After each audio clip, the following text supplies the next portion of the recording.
মানবতা বিরোধী অপরাধে ক্ষমতাচ্যুত সাবেক প্রধানমন্ত্রী শেখ হাসিনার মৃত্যুদণ্ডের রায় ঘোষণার পর সারা দেশে উল্লাস, মিষ্টি বিতরণ ও প্রতিক্রিয়ার মধ্যে কিছু এলাকায় ঘটে গেছে রক্তাক্ত সংঘর্ষ।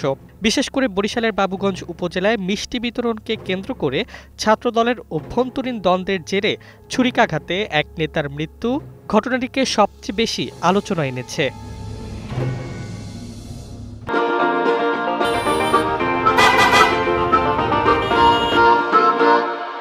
সোমবার সন্ধ্যায় জাহাঙ্গীরনগর ইউনিয়নের আগরপুর এলাকায় ছাত্রদলের নেতাকর্মীরা রায়ের পর মিষ্টি বিলাচ্ছিলেন।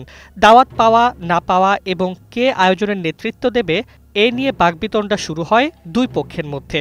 মুহূর্তেই তা মারামারিতে রূপ নেয়। ধারালো অস্ত্রের আঘাতে গুরুতর জখম হন ইউনিয়ন ছাত্রদলের সহসভাপতি রবিউল ইসলাম। স্থানীয়রা তাকে উদ্ধার করে শেরেবাংলা মেডিকেলে নিলে চিকিৎসক তাকে মৃত ঘোষণা করেন। আহত হন আরও অন্তত ৮ জন।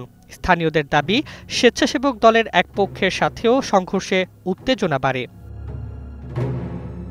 পুলিশ জানিয়েছে, মিষ্টি বিতরণকে কেন্দ্র করেই সংঘর্ষ শুরু হয়েছিল এবং জড়িতদের গ্রেপ্তারে অভিযান চলছে।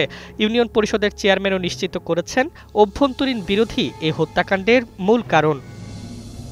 অন্যদিকে রাজধানীর টিএসসিতে রায় ঘোষণার পর সম্পূর্ণ চিত্র ভিন্ন।